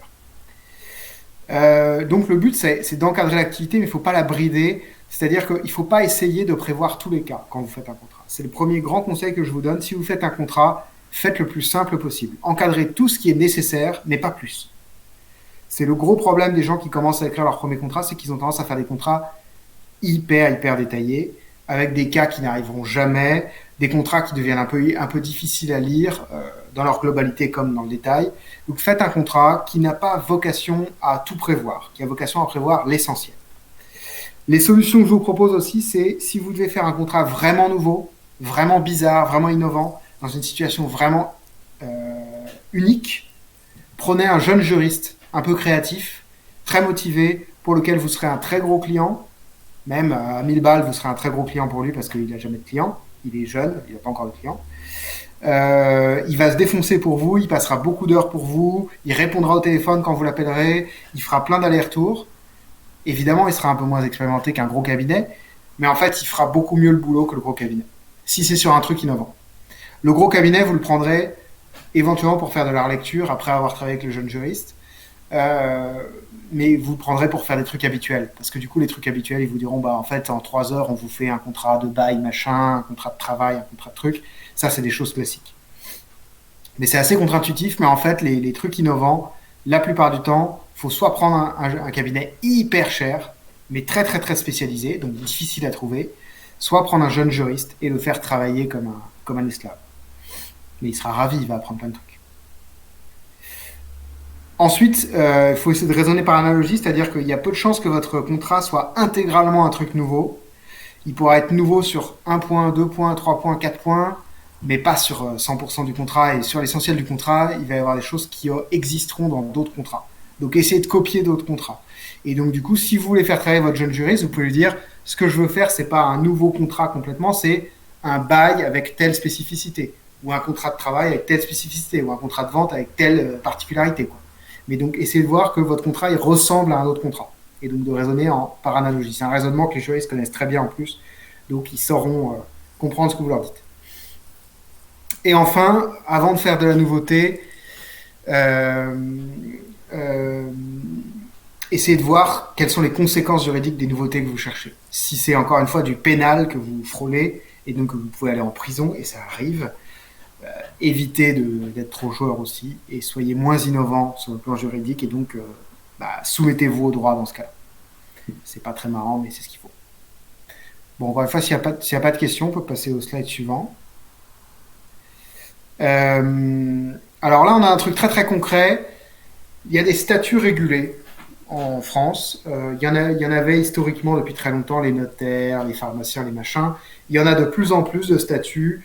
Il y a plein de statuts qui se marchent les uns sur les autres, qui permettent de faire les mêmes choses, pas tout à fait de la même manière. Globalement, le grand choix, c'est, vous avez 3 choix sur les statuts. C'est soit vous faites un statut avec beaucoup de droits possibles, vous pouvez faire plein de trucs, mais qui a plein d'obligations, d'avoir des fonds propres, d'exercer les droits que vous avez d'une certaine manière, voilà. Soit vous avez des statuts un peu light, avec moins de droits, mais moins d'obligations, et donc plus accessible et plus facile à exécuter sur le moment. Soit vous avez pas de statut du tout, dans ce cas, vous avez le droit de faire moins de choses, mais ce que vous le faites exactement comme vous voulez. Et donc, par exemple, quand on est une société commerciale lambda, on n'a aucun statut, on peut faire... Il y a certaines activités qu'on n'a pas le droit de faire, mais sur toutes les activités qu'on a le droit de faire, qui sont toutes les autres, en fait, qui ne sont pas énumérées quelque part, elles sont par défaut, vous pouvez les faire de la manière qui vous chante. Et donc, c'est le grand choix qu'il faut faire, c'est est-ce que je prends beaucoup d'obligations avec beaucoup de droits, ou est-ce que je prends moins d'obligations et moins de droits pour être un peu plus libre. Je vous donnerai 2 exemples à la fin. Les 3 solutions qu'on a quand on est sur des zones concernées par des statuts, soit c'est de faire exactement l'activité liée au statut, et donc de faire un pivot en disant je pensais faire un truc que le statut ne m'autorisait pas exactement à faire, etc. Bon, je rentre dans le statut. Justement, je suis hors du statut, pardon, et donc du coup, j'évite de faire ce que le statut veut faire. Soit je fais l'inverse, à savoir je rentre dans le statut et du coup, je le respecte à la lettre, et vous apercevrez que la plupart des statuts ne sont pas si contraignants que ça, et qu'il faut juste respecter des petites obligations très formelles, qui sont parfois coûteuses, mais rarement exorbitantes, à part les obligations de fonds propres qui peuvent être très chères. La plupart du temps, ces obligations sont des petites assurances ou des choses comme ça, donc c'est pas trop méchant. Et la 3e solution, c'est de se servir d'un paravent. C'est-à-dire que vous utilisez quelqu'un d'autre qui formellement fait le job que vous vouliez faire et qui, lui, a le statut qui donne le droit de le faire. Je vais vous donner 2 exemples pour que ce soit peut-être un peu plus parlant. Alors d'abord, j'ai WeSeed en bas à gauche, enfin en bas, la moins à droite des 2, qui est une plateforme de crowdfunding que vous connaissez peut-être. C'est une des premières plateformes de crowdfunding qui s'est lancée en France. À l'époque, il n'y avait pas de statut pour faire du crowdfunding. Et même sur le fait de gérer l'argent qui passait par les plateformes de crowdfunding, il y avait vraiment, c'était pas hyper clair. À l'époque, aujourd'hui, 2021, ce que fait WeSeed est hyper classique. Et donc, du coup, WeSeed était confronté à pas mal d'incertitudes juridiques. J'aurais pu vous les mettre sur quasiment toutes les slides, d'ailleurs, WeSeed. Mais notamment, une des incertitudes, un des problèmes, c'est qu'il y a ce qu'on appelle l'interdiction de faire de l'encaissement pour compte de tiers. L'encaissement pour compte de tiers, c'est quand je prends de l'argent au nom de quelqu'un d'autre. C'est quand on est un intermédiaire, par exemple. Le notaire le fait, par exemple. Quand vous payez une maison, quand vous achetez une maison, vous payez le notaire garde l'argent, puis, une fois que des formalités sont effectuées et qu'un délai court, le notaire verse l'argent au vendeur. Et donc, du coup, le notaire a encaissé l'argent pour le compte du vendeur. Ça, on n'a pas le droit de le faire, sauf quand on a des statuts très très précis, notamment notaire, etc. WeSeed n'avait donc pas le droit de le faire. Donc, du coup, ils se sont servis d'un paravent, qui est ce qu'on appelle un prestataire de services de paiement. Les plus connus, c'est MangoPay, qui s'appelle aussi Lemonway, qui s'appelle aussi Litchi, pardon. Je sais pas pourquoi ils ont tous des noms de fruits dans ces trucs-là. Il y a Lemonway, qui est un concurrent aussi. Enfin voilà, tous ces trucs de cagnotte, en fait, ils servent aussi de prestataires de services de paiement. Ils peuvent les utiliser comme paravent pour que eux fassent l'encaissement pour compte de tiers. Et vous, dans ces cas-là, à la place de WeSeed, vous donnez l'ordre que l'argent aille de là à là, mais l'argent n'est pas sur votre compte, donc vous n'encaissez pas pour le compte d'un tiers. Vous voyez, se servir d'un paravent, il faut y penser. En fait, c'est pas parce que le seul truc, c'est qu'on vous dit, celui qui utilise le statut a le droit de faire ça, celui qui n'a pas le statut n'a pas le droit de faire ça, mais vous pouvez être à côté de celui qui fait le statut. J'ai un autre exemple d'entreprise que j'ai rencontré dans ma carrière qui s'appelle Second Stage Pharma. Donc, eux, leur activité, ça consiste à recommercialiser des médicaments, enfin, à relancer, disons, le marketing de médicaments qui sont en fin de cycle commercial. Donc, des médicaments qui sont commercialisés depuis 15 ans, ou je sais pas, et qui, du coup, se vendent moins bien. Et du coup, ils sont spécialisés dans un peu la relance de ça. Et donc, eux, ils avaient 3 choix vis-à-vis du fait de commercialiser des médicaments. Pour commercialiser des médicaments, il faut être un labo pharmaceutique. Du coup, choix numéro 1, Second Stage Pharma pouvait devenir un laboratoire pharmaceutique. Il y a des contraintes, il faut prendre une assurance, il faut faire monter un dossier compliqué, il faut employer un pharmacien, qui a le titre de pharmacien, dans ses salariés. Voilà, il y a un certain nombre de formalités, je ne les connais pas par cœur. Deuxième possibilité, ils pouvaient prendre un paravent, donc dans ces cas-là, ils rachetaient les médicaments, ils demandaient au paravent, donc à leur partenaire laboratoire pharmaceutique, de racheter le médicament à l'autre laboratoire, et du coup, ensemble, ils recommercialisaient. Et enfin, ils pouvaient se placer comme des consultants, et donc dire au laboratoire qui possédait déjà le médicament, bon, écoutez, votre médicament se vend mal, on va vous proposer un plan qu'on va exécuter ensemble pour mieux vendre votre médicament. Dans ce cas-là, ce sont des simples consultants. Donc vous voyez, 3 solutions, une consultant, pour les prendre par la fin, une consultant, une intermédiaire et une eux-mêmes laboratoire. Et Second Stage Pharma, ils font les 3, et donc du coup, ils ont pris le statut de laboratoire. Et donc, c'est 10 personnes, Second Stage Pharma, c'est une toute petite boîte. Et en fait, ils se sont dit, laboratoire pharmaceutique, c'est pas un statut si contraignant que ça. Il faut remplir un dossier, il faut payer X euros d'assurance un peu spéciale, on doit se faire auditer régulièrement par notre autorité de contrôle, et on doit avoir un pharmacien. Mais en fait, rien ne dit que le pharmacien n'a pas le droit de faire autre chose que contrôler l'activité du laboratoire. Il peut aussi faire un peu de marketing, il peut aussi faire un peu de commercial, il peut aussi être consultant. C'est juste qu'il doit faire la partie réglementaire et il peut faire d'autres choses. Donc finalement, ce surcoût du pharmacien n'était pas si important. Donc, ils ont pris le statut de laboratoire et ils ne rachètent pas toujours les médicaments, mais s'ils ont besoin, comme ça, ils savent qu'ils ne sont pas emmerdés parce qu'ils sont dans les clous. Pas de questions à ce stade ? Non, c'est bon. Moi, j'ai une petite question parce que du coup, en fait, le modèle que j'ai construit là pour démarrer mon activité, c'est par erreur, donc une collecte pour compte de tiers. Du coup, ça, je l'avais pointé du doigt avec Nicolas, l'avocat de la Why Not, là, dans un premier. Nicolas Comneguet ? Ouais. Ouais. Il me l'avait dit et depuis du coup voilà, il faut que je corrige ça et c'est pour ça que j'essaye de voir comment je change, qu'est-ce que je change. C'est pas hyper compliqué parce que tu deviens agent de PSP et tu demandes à Lemonway, MangoPay ou des gars comme ça de faire le truc pour toi. Mais en fait j'ai du Stripe dans mon module de paiement, du coup je pense qu'il faut Stripe, ils ont pas ça. Ah oui, d'accord. Ils ont pas le statut de PSP, donc ils ont pas le droit de faire de l'encaissement pour compte de tiers en France. Okay. Bon, en France. Ouais, et du coup, ça, le sujet commence à être un peu plus clair pour moi, mais ça veut dire que tout ce que j'ai mis en place avec les contrats que j'ai signés avec les structures avec lesquelles je contracte, tout ça, c'est caduque finalement ou comment ça se passe ? Avoir le détail, le contrat, il dit quoi sur le paiement ? Il dit que je prends la recette, on a appelé ça la recette de la vente, et après, je leur rétrocède en retenant ma commission. Donc c'est écrit, tu peux pas mieux décrire une collecte pour compte de tiers, quoi. Ah ouais, donc tu encaisses 100 et tu rétrocèdes 90, quoi. Ah ouais, la commission est 10. va Ouais, dire. on est parti là-dessus. Alors, par chance, c'est des contrats que j'ai signés avec des durées limitées en mode offre de lancement, découverte, machin. Donc, ils ont tous une date de fin assez proche. Mais l'idée, c'est de repartir sur une base correcte. Et du coup, il faut que je reparte pas du tout sur ce modèle-là, en fait. Non, le contrat est pas caduc. Enfin, le diable sur l'encaissement pour compte de tiers, c'est vraiment débile, hein. La loi, c'est vraiment ce qui illustre bien le problème des lois spéciales. C'est qu'elles sont trop précises et donc elles sont faciles à contourner en fait. L'encaissement pour compte de tiers, tout ce qu'on dit, c'est qu'il faut pas que ça aille sur ton compte en banque à toi. Après, si le contrat oblige le gars à ce que le paiement soit fait à l'endroit où tu demandes qu'il soit fait, pas de problème. L'État va juste dire ah bah oui, ça va sur un compte sur lequel tu ne touches pas de taux d'intérêt, c'est pas toi qui as une maîtrise de ce compte, c'est pas toi qui es le titulaire de ce compte, donc c'est bon. Donc c'est une sorte de compte de cantonnement dans lequel on a réuni ensemble ta commission et le reste. Ouais, mais ce compte-là, du coup, ce que je fais actuellement, il s'appelle Teen Labs, donc il est pas Enfin, faudrait Non, pointer donc ailleurs, en là, fait. là actuellement, tu es en compte, c'est en compte de tiers, donc je vais écrire une lettre de dénonciation ce soir. Mais Il n'y a pas grand-chose à récupérer. je t'enverrai mon IBAN. Et non, là, il faut que tu changes.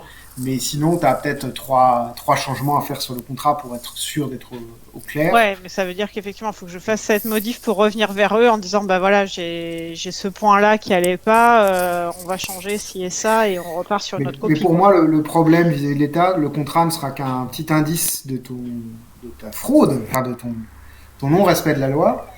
Et finalement, c'est pas trop grave que les contrats soient pas parfaits. Ce qui est plus important, c'est que vraiment l'argent aille sur le compte d'un intermédiaire, d'un PSP, quoi. Ouais, ok. Donc ça, c'est plus ça qu'il faut que je modifie. Mais je t'encourage, l'ayant fait moi à plusieurs reprises sur mes boîtes, je t'encourage à les contacter dès que tu peux parce qu'ils sont parfois un peu longs à mettre en place ces trucs-là. Je sais pas comment je sais comment ils arrivent à avoir des clients, c'est qu'ils ont un monopole, il n'y en a pas beaucoup des PSP, mais sinon ils sont très lents, quoi. Quand je dis très lent, ça peut être plusieurs mois, quoi. Ah oui, d'accord. Donc il vaut mieux en faire une urgence parce que il faut lancer le truc et puis il faut les relancer. Ok, cool, merci. Et d'autres questions ou pas là-dessus? Moi, j'ai une petite question, pareil, ça va être un peu pareil, mais juste pour être certain de comprendre, sauf que nous, on est de l'autre côté, c'est-à-dire il nous arrive de faire des ventes live de nos produits sur Instagram, et du coup, on passe par un intermédiaire qui encaisse les ventes et qui après, pareil, nous reverse le bénéfice en retour de sa C'est qui commission. le tiers? Live Shop Club, ça s'appelle, mais ça s'est lancé il y a 3 mois, c'est ultra récent. Et du coup, j'ai pas du tout l'impression qu'il passe par un intermédiaire. Bah, c'est pas ton problème. Ok, d'accord. C'est pas, toi, tu fais rien d'illégal, c'est eux qui sont dans l'illégalité. Ok, ça marche. Moi, je pense que le droit, si tu veux pas trop t'emmerder dans la vie, il faut savoir dire not my fucking business parfois. Et donc, voilà, c'est pas ton problème. C'est eux qui se font sanctionner éventuellement. Ok. Après, je leur en toucherai un mot, mais du coup, c'est bon à savoir que.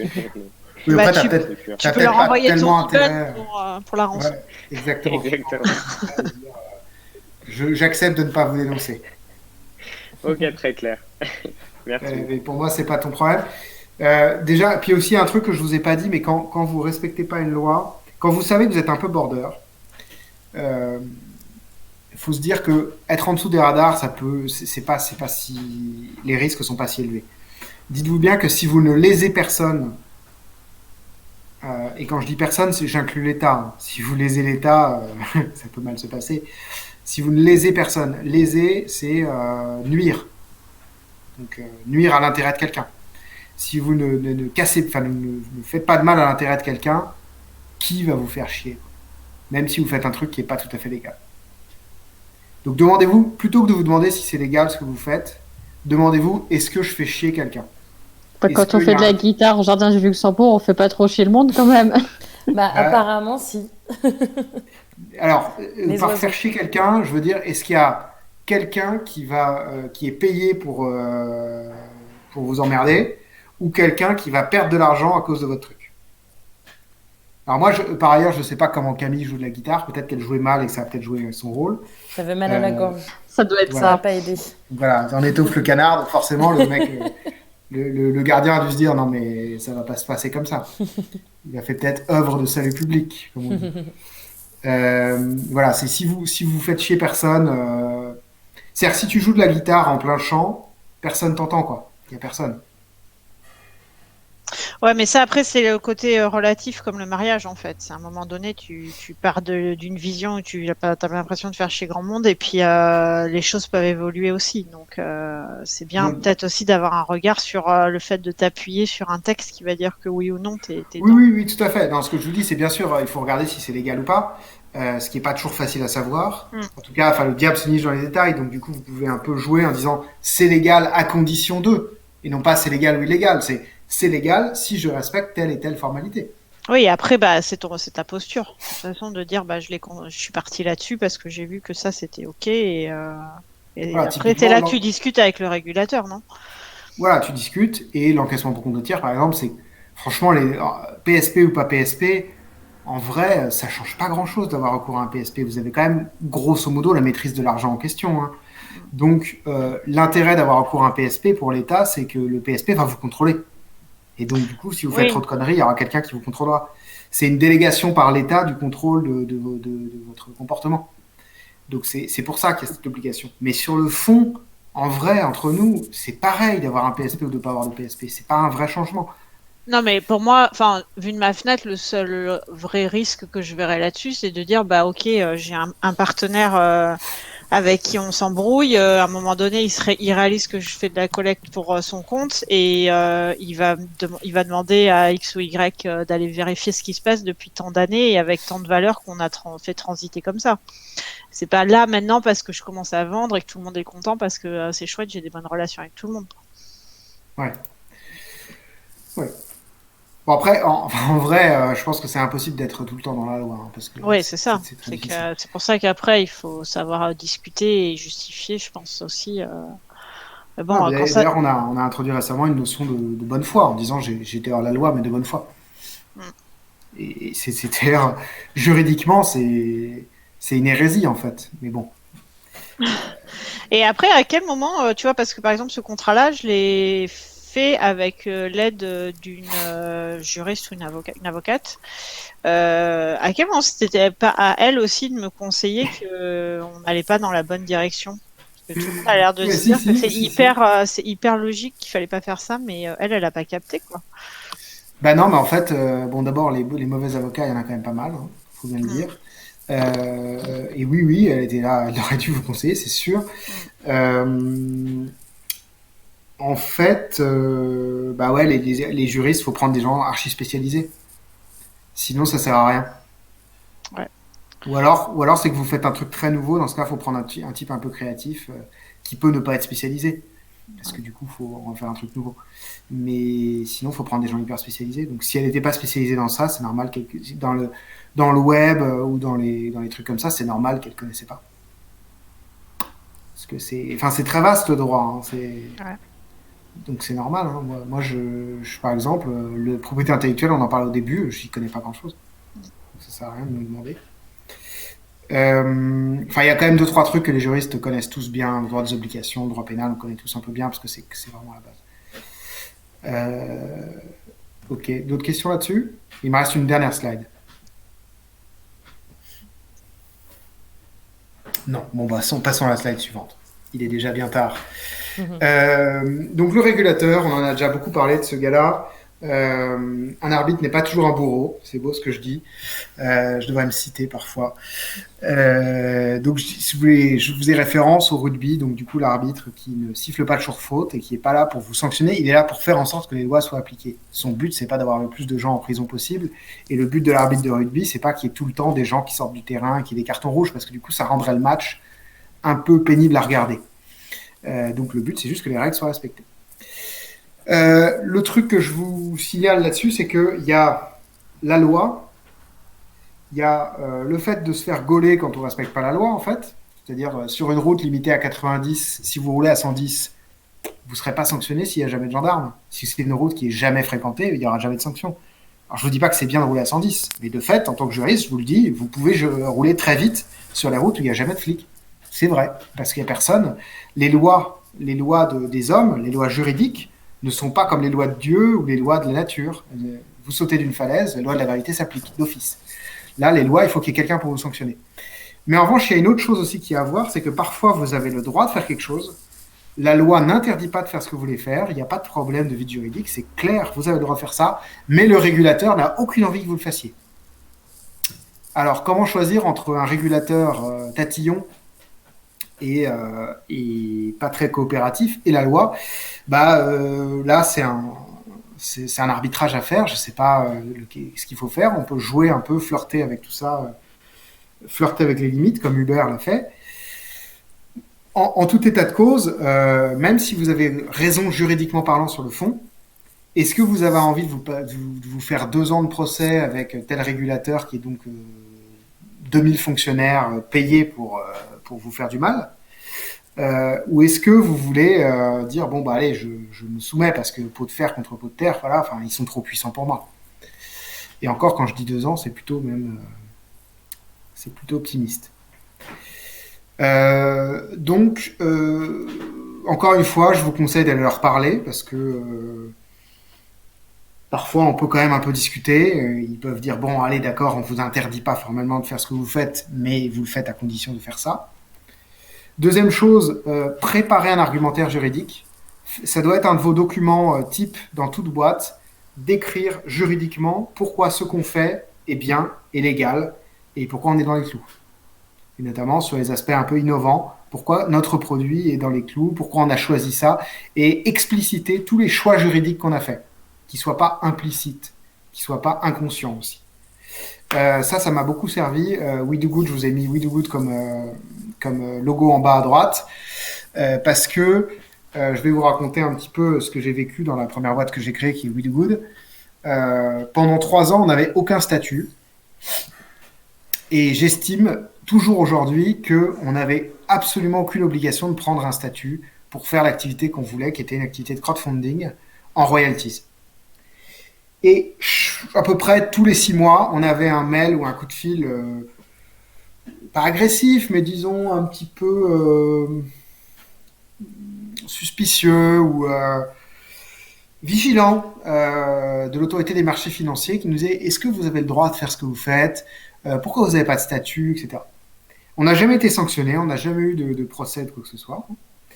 Et donc, du coup, ils nous ont vus. Et tous les 6 mois, ils nous rappelaient en disant bon, est-ce que vous avez le droit de faire ce que vous faites? Et c'était simple, on renvoyait notre document juridique avec tout l'argumentaire disant oui, on a le droit de faire ça, oui, on a le droit de le faire sans statut, et voilà. Et on envoyait, et en général, on n'avait pas de réponse. La discussion s'arrêtait là. Et donc, voilà, en fait, ils étaient un peu embêtés parce qu'ils auraient bien aimé qu'on soit dans un statut, ils auraient bien aimé qu'on rentre un peu dans une case et qu'on soit contrôlé par eux explicitement. Mais c'est vrai qu'ils n'avaient pas trop de quoi répondre à notre argumentaire. Et puis un jour, pour finir l'histoire et un peu reboucler avec les 4 autres freins que j'ai vus, on a pris un concurrent qui faisait exactement la même chose que nous, qui faisait du crowdfunding en royalties, et qui a pris un statut d'intermédiaire en financement participatif, qui est un statut peu contraignant, mais qui n'est pas du tout prévu pour les royalties, qui est prévu pour plein d'autres choses, mais pas pour les royalties. Et donc, on estime, et j'estime toujours aujourd'hui, qu'on n'aurait pas dû prendre ce statut, juridiquement, qui ne nous était pas destiné, et qu'on n'avait aucune obligation de le prendre. Mais le fait est que le concurrent l'a pris, et que ça a rassuré ses clients, que ça a grandement amadoué l'autorité des marchés financiers, et du coup, on s'est immédiatement posé la question de faire comme eux. Et donc, vous pouvez aller sur le site de We Do Good et vous remarquerez qu'on est intermédiaire en financement participatif et donc on a pris ce statut. Et encore aujourd'hui, ça fait 3 ans et demi, 4 ans qu'on a ce statut, et je pense encore aujourd'hui que ce statut juridiquement n'a pas de sens pour nous, mais j'ai voté, quand on était dans le conseil d'administration de la boîte, pour qu'on le prenne, parce que en termes marketing, c'était une bonne chose, et que ça rassurait le régulateur qui, du coup, a arrêté de nous appeler depuis. Donc, depuis 2016, on n'a plus de coups de fil ou de mails un peu agressifs de l'AMF, parce qu'on est dans leur petite case. Donc, du coup, ils se disent, bon, bah, c'est que c'est des gens qui ne sont pas malhonnêtes, et qui n'ont pas une mentalité de faire les choses en scred, quoi. Et le dernier point, à part le fait de parler au régulateur, on peut aussi faire du lobbying C'est-à-dire que les lois s'appliquent et donc le régulateur est censé les appliquer. Et donc du coup, vous réaliserez peut-être pas forcément à quel point on est proche des gens qui font les lois. Moi, personnellement, humble juriste et encore même pas vraiment juriste, j'ai participé, je pense, à la rédaction de 2 décrets. Parce qu'en fait, finalement, quand on se rapproche des autorités, on s'aperçoit que les députés sont débordés, que les fonctionnaires des ministères sont un peu éloignés des réalités de la société civile, et donc en fait, des gens un petit peu motivés et volontaires peuvent facilement faire leur chemin et puis venir donner leur avis dans la rédaction d'une loi. C'est d'ailleurs assez discutable que ça se passe comme ça, mais en fait, l'une des lois auxquelles j'ai participé, qui a été signée promue par Ségolène Royal, je pense que la loi, le stylo plume qui a rédigé la loi, ou le document Word qui a rédigé la loi, il y a 4 cerveaux humains qui ont travaillé dessus. Aucun de ces cerveaux n'était ministre ou député. Et l'un de ces cerveaux, c'était moi. Bon, accessoirement, 2 des 4 cerveaux ont particulièrement eu un poids parce qu'ils étaient juristes et les 2 autres n'étaient pas juristes. Donc je pense qu'il y a surtout 2 cerveaux qui ont rédigé cette loi, qui n'était pas une loi très intéressante d'ailleurs. Donc n'hésitez pas à essayer d'aller faire du lobbying, aller trouver des relais, des associations professionnelles, des amis à vous qui ont des contacts dans les ministères, plutôt dans les ministères, hein, pas trop à l'Assemblée nationale. L'Assemblée nationale, c'est rarement là-bas que ça se passe. Dans les ministères ou à Bruxelles, et essayer de peser sur les changements législatifs qui concernent votre activité. Je ne vous dis pas que ça marchera à chaque fois, je ne vous dis pas que ça ne prend pas de temps, mais parfois ça peut marcher. Bien, s'il n'y a pas de questions, on peut passer à la suite. Pas de questions. Alors, je finis par une très petite conclusion. Si vous deviez retenir 2 choses aujourd'hui, slide suivante. Donc, je vous ai mis Better Call Saul ici pour faire une belle vision des avocats véreux. Donc, première chose, quand on est dans le brouillard, je pense qu'il faut aborder les questions juridiques liées à l'innovation comme n'importe quelle autre question liée à l'innovation, c'est-à-dire coût-avantage, risque-récompense, et puis amélioration progressive. En fait, faut pas se dire j'ai le droit, j'ai pas le droit, et donc du coup, soit j'ai le droit et j'y vais, soit j'ai pas le droit et du coup j'arrête tout. Faut se dire bon, j'ai des choix juridiques à faire, j'ai des optimisations progressives à faire, et donc du coup, ces choix, il y a quelqu'un qui pose une question, je crois, non? Charlotte, je crois. Bon, je sais pas. Ces choix, il faut les juger en fonction de vos contraintes marketing, de vos contraintes juridiques et des coûts que ça entraîne. Par exemple, les statuts, si vous avez un statut qui coûte très cher, même s'il apporte des vrais plus, essayez de faire sans ce statut parce qu'il coûte trop cher. De même, si vous avez une loi sur laquelle vous n'êtes pas sûr d'être tout à fait autorisé à faire ce que vous voulez faire, regardez le risque. Si le risque, c'est juste une amende de 200 €, ça peut peut-être valoir le coup d'essayer de violer cette loi-là. Malheureusement, c'est rarement aussi simple, mais imaginons que le risque soit très faible.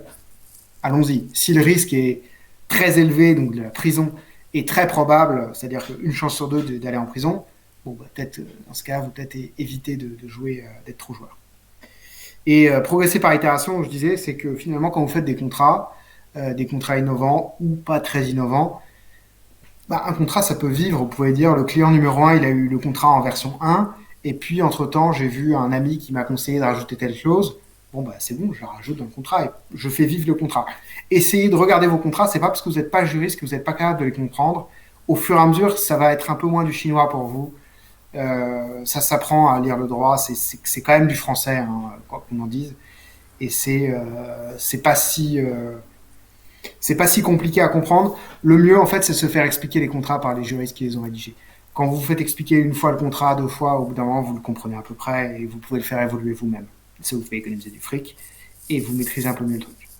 Et d'ailleurs, j'ai une question là-dessus, sur cette notion-là. Il y a ce qu'on m'a parlé de l'histoire de... Mince, je trouve pas l'expression, mais pas d'équilibre du contrat, mais le fait que s'il y a un bout qui tient pas avec l'autre, ça fonctionne pas. Enfin, je sais pas trop comment dire. Économie générale du contrat ? Ouais, peut-être, ouais. Et du coup, quand tu dis on peut le faire évoluer, s'il y a je sais pas, par exemple, tu vois, moi, il y a des discussions avec certains partenaires qui me disent ah là là, ça me plaît pas trop, donc j'ai envie d'être arrangeante sur certains trucs. Mais est-ce que je risque pas d'avoir si je touche trop, enfin, je vois, je me dis, mais si je touche trop à ce qu'elle a préparé au départ, peut-être que je vais rendre le truc complètement. Mais si tu es arrangeante avec l'autre partie. Ouais. Alors, sur l'économie générale du contrat, il y a deux choses à voir. Il y a l'esprit général du contrat, où il faut essayer de faire la différence entre le principal et l'accessoire. Dans un contrat, le principal, ça tient souvent en 3 lignes. Par exemple, si vous faites un contrat de vente d'une maison, les contrats de vente de maison, c'est des trucs, mais c'est gigantesque. Je crois que c'est 100 pages aujourd'hui. Hein. Pour des raisons légales, hein, c'est obligé d'être 100 pages. Mais en fait, le truc principal, c'est Monsieur Dupont achète la maison numéro 3, enfin, elle achète la maison de cette parcelle-là à Madame Duchemol. Et voilà, le contrat, il est là, quoi. Tout le reste, c'est des trucs techniques à la con qui se rajoutent. Et donc, dans tout contrat, il y a ça. Donc déjà, il faut essayer d'identifier le principal et l'accessoire. Et donc, si le principal reste intact, l'accessoire, on peut faire à peu près tout ce qu'on veut, quoi. Ouais. C'est pas trop grave que ce soit plus ou moins cohérent. Enfin, évidemment, c'est mieux que ce soit cohérent, mais du moment que le principal reste intact, donc si vous rajoutez une clause et que cette clause porte atteinte au principal, là, c'est différent. Là, c'est plus très bon. Là, c'est différent. Effectivement, quand on relie l'ensemble et qu'on se dit, bah non, j'ai pas touché au cœur de l'histoire. Voilà. Faut essayer d'identifier où est le cœur et où est le truc qui est un peu moins grave dans le truc. Après, il y a plein de petits trucs que je pourrais vous donner. Je vais vous en donner un parce que j'y pense maintenant et je l'ai donné à mon associé une fois parce qu'il était en train de foirer une négociation parce qu'il connaissait pas ça. Comme quoi, c'est utile de connaître le droit. En France, il y a une prohibition des contrats sans durée. Enfin, des contrats à durée limitée, plus précisément. Donc, la conséquence de ça, c'est que soit vous mettez une durée à un contrat, et dans ce cas-là, le contrat a une durée, soit vous ne mettez pas de durée à un contrat, et ça veut dire, dans ces cas-là, non pas que le contrat est infini et qu'il s'applique jusqu'à la fin des temps, mais ça veut dire que vous pouvez y mettre fin à tout moment. Donc, si vous avez peur d'être trop engagé avec un contrat, ne mettez pas de durée. Parce que si vous mettez une durée, vous êtes sûr d'être. Si vous mettez 2 ans, vous êtes sûr d'être engagé sur 2 ans. Si vous ne mettez pas de durée, vous pouvez partir quand vous voulez. Ah, c'est cool ça. Donc c'est moins engageant de ne pas mettre de durée que de mettre une durée. Alors qu'on pourrait se dire, si on ne connaissait pas cette notion de l'interdiction des contrats illimités, on pourrait se dire, bah, si je ne mets pas de durée, c'est à l'infini. Et en fait, non, c'est pas à l'infini, c'est jusqu'à ce qu'il y en ait un des deux qui disent non. Donc si c'est à notre avantage d'avoir cette liberté-là, on laisse l'autre venir avec une demande de date. Exactement. Ok. Donc c'est bien de savoir ça. Et mon associé, lui, il voulait mettre une date pour dire, je serais moins engagé. Je dis, non, au contraire, ils veulent pas mettre de durée, c'est très bien. Laisse une durée, on fera une lettre recommandée un jour, et puis voilà. Voilà. Après, combien de temps il faut prévenir en avance et tout ça, si c'est pas écrit, c'est un peu plus chiant à savoir, mais disons que c'est ce qu'on appelle un délai raisonnable. Il est difficile à évaluer comme ça de prime abord, ça dépend des contrats. Partez du principe que c'est la plupart du temps 1 mois en avance. Donc vous pouvez pas dénoncer un contrat du jour au lendemain, quoi. Vous devez prévoir 1 mois d'avance, 2 mois d'avance. Mais dans une phase de démarrage comme ça, nous, c'est pas mal de se dire que t'es pas engagé pendant, par exemple, 2 ou 3 ans sur un truc de départ qui peut évoluer beaucoup rapidement. Exactement. Après, ce qu'on peut faire, c'est des engagements avec des durées minimum et renouvellement tacite sans durée. En disant... la durée avec renouvellement tacite, ça permet d'avoir les avantages des deux systèmes en disant on est engagé pour 1 an, et on peut même prévoir une possibilité de dénoncer le contrat en cours de route. Hein. Comme ça, on a tous les avantages, on a une durée principale. Et puis voilà. Et renouvellement tacite, ça veut dire qu'au bout d'1 an, si personne n'a prévenu en avance, le contrat est renouvelé. Voilà, on peut faire plein de trucs. Hein. Ouais. Il y a plein de trucs à imaginer. Il faut juste essayer de ne pas faire les trucs trop sophistiqués, c'est rarement une bonne idée en fait. J'avais que ça. J'ai un truc, oui. Ouais, c'est la dernière slide. Oui, alors l'autre truc, c'est l'équilibre du contrat, parce qu'on parlait d'économie générale du contrat, où je disais le principal et l'accessoire. L'équilibre du contrat, c'est important aussi. C'est un truc que je vous donne. J'avais une dernière slide après celle-là. Ah bon? Ouais. Ah, ok, je reviens dessus. La meuf me coupe mon truc. Pardon. Donc l'équilibre général du contrat, l'équilibre du contrat, c'est un truc que je vous donne aussi. Si vous avez peur d'être trop gentil dans les contrats, c'est pas trop grave d'être trop gentil en fait. Je vais vous dire pourquoi. Parce que les contrats qui sont vraiment déséquilibrés, ils sont inapplicables. C'est ce qu'on appelle les clauses léonines. Vous connaissez cette expression? Quelqu'un connaît clause léonine? Non. Non, personne? Oui, parce que j'ai eu des amis juristes. Je connais pas. Les fameux. Répétez. Alors vas-y, essaye de nous donner une définition. Ah, bah c'est une clause qui porte atteinte, enfin qui porte atteinte à l'une des parties et qui du coup peut pas être appliquée, quoi. En fait, c'est une clause, donc elle est réputée. Quand une clause est qualifiée de léonine, elle est réputée nulle. Elle est réputée non écrite. Donc ça veut dire que tout le contrat est valable, sauf cette clause. Et la clause léonine, en fait, donc léonine, ça vient de lion, c'est la part du lion. C'est la clause dans laquelle on annule les obligations d'une des parties, ou on met toutes les obligations sur l'autre partie. Donc soit il y a une partie qui n'a aucune obligation et l'autre a plein d'obligations. Enfin voilà, vous comprenez, ça devient complètement déséquilibré. Et en fait, quand un contrat devient léonin, et donc si vous êtes trop gentil avec une partie, vous négociez avec Carrefour et vous mettez des clauses pas possibles, bon, en fait, n'ayez pas trop peur parce que si le contrat est tellement déséquilibré que, évidemment, un juge va vous dire non, clause léonine, c'est inapplicable, donc votre contrat, il vaut que dalle. Ouais, mais après, on a le temps de crever 50 fois alors que eux, ils ont des juristes, quoi, pour un peu. Ouais, mais du coup, sachez que le contrat n'est pas applicable, donc eux ne peuvent pas vous traîner au tribunal avec ça, en fait, c'est parce qu'ils vont perdre. Ouais, il suffit de sortir la carte léonin directement, quoi. Peut-être, de leur dire, bah, si vous voulez, on en parle, mais vous m'avez fait signer un contrat léonin. Mais après, à partir de quand ils jugent que c'est trop déséquilibré, en fait? C'est là aussi. Alors, dans l'absolu, au sens absolu, une clause léonine, ça a vraiment une définition très, très précise. C'est quand on annule quand on met soit toutes les obligations d'un côté, soit qu'on ne met aucune obligation de l'autre. C'est ça une clause léonine. Ah oui, mais s'il faut que ça soit noir ou blanc, Alors ça c'est la personne va clause faire léonine. ça. Ça, c'est la clause léonine absolue. Et depuis assez longtemps, les juges, la jurisprudence, voilà, les juges ont jugé que quand il y avait un déséquilibre très très fort, même si ce n'était pas absolu, on était aussi dans une clause léonine. Donc après, bon bah, je peux pas vous dire comme ça, je peux pas vous donner des milliers d'exemples de clauses léonines, mais typiquement, un exemple assez courant de clause léonine, c'est les conditions suspensives. C'est les conditions. Une condition, c'est quand on suspend. Les conditions suspensives, c'est quand on suspend l'exécution du contrat en fonction de la survenance d'un événement extérieur aux deux parties. Donc, par exemple, un contrat avec une condition suspensive, c'est un contrat de pari. Vous faites un pari en disant si demain il pleut, je te donne 10 euros. Personne, aucun de vous deux n'a la possibilité de faire pleuvoir. Donc, du coup, ça ne dépend d'aucun de vous. Donc, c'est une condition extérieure. En revanche, si on fait une condition suspensive qui dit je te dois 10 euros à partir du moment où tu sors dehors avec un pantalon rouge, bah, en fait, la partie qui a le droit de mettre le pantalon rouge, bah, il a le droit de mettre le pantalon. Enfin, c'est lui qui a la possibilité de mettre le pantalon rouge. Donc, du coup, ça dépend de lui exclusivement. Donc, c'est un peu une sorte de condition de limite. Enfin, après, c'est une condition potestative. Mais enfin, la notion est proche. Alors, dernière slide. Mon dernier conseil, vous avez compris que j'avais un problème avec les avocats, donc je vous dis pas de jamais en prendre, mais je dis juste si l'aspect juridique est important pour votre projet. S'il n'est pas important, déléguez autant que vous voulez, c'est très bien. Ça vous retire ça de la tête, ça vous fait gagner du temps. Mais si c'est un aspect important de votre projet, c'est un aspect stratégique, ne déléguez pas tout à des prestataires extérieurs. Fût-il avocat, fût-il des avocats. D'abord, les vrais spécialistes, il faut un vrai spécialiste du coup pour vraiment résoudre votre problème. Et ils sont rares, ils sont difficiles à trouver et vous savez pas toujours si vous avez un vrai bon spécialiste en face de vous. Et ils sont chers. Un avocat, c'est 300 euros de l'heure en général à Paris, donc c'est quand même pas rien.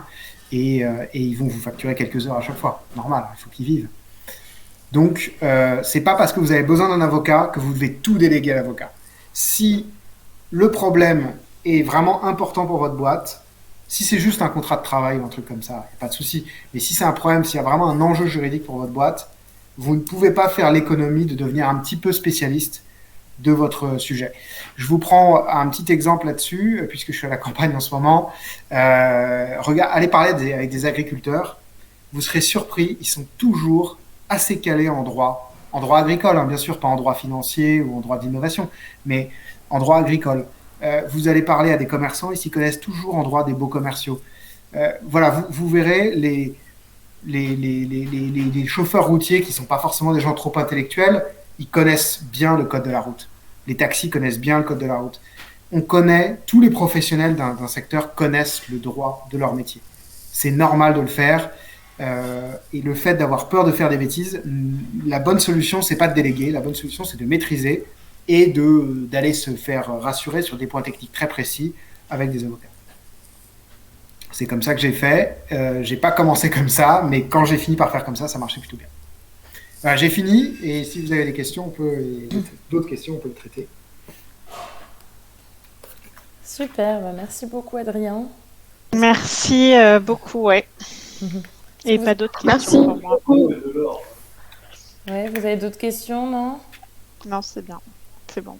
Ok, trop cool. Et bah écoute, merci beaucoup Adrien. Puis de toute façon, a priori, vu que tous les participants ici sont à la Why Not, si jamais il y a besoin d'approfondir les échanges, vous savez où retrouver Adrien. Avec plaisir. J'espère avoir pas été trop long et trop ennuyeux. Je sais que le droit, ça passionne pas toujours les foules. Non, mais c'était très concret et très applicable pour nous. Donc, enfin, moi, je suis très surprise qu'il y ait autant peu de monde qui se soit inscrit parce que c'est vraiment le genre de questions qui nous travaillent pas mal quand on est entrepreneur, quoi. Il faudra que je réfléchisse à ma com. Je sais pas comment je me suis prise. C'est de la faute de Camille. Tu peux mettre comment avoir des conseils pour éviter la prison. Ah ouais. Ça, c'est hyper concret. Ça, pour le coup, c'est... Comment sortir de prison. Comment innover sans aller en prison. C'est par la case. Ouais. Bon, merci beaucoup à tout le monde et bonne soirée. À bientôt. Ouais, merci à tous. beaucoup. À bientôt. Ciao. Au revoir. Hey, thanks for using our